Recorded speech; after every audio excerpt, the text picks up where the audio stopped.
Professional game. And he even says it. He goes out of bounds to stop the clock. Why does the clock keep running? After you get progress stopped like that. So good decision by this mixed crew to pick up that flag. 3rd down and 2.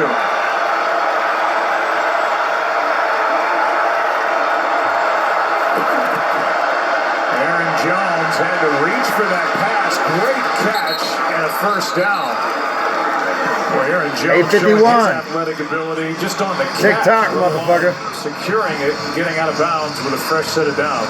Say that again, Troy. He did what? Well, Davante Adams clearly their go-to guy, but Aaron Jones, their second leading receiver on the season. Oh, you didn't say it, Troy. An easy catch. That's all right. Everybody knows he went out of bounds. The ball is slightly underthrown. How the fuck is that clock still running? Why?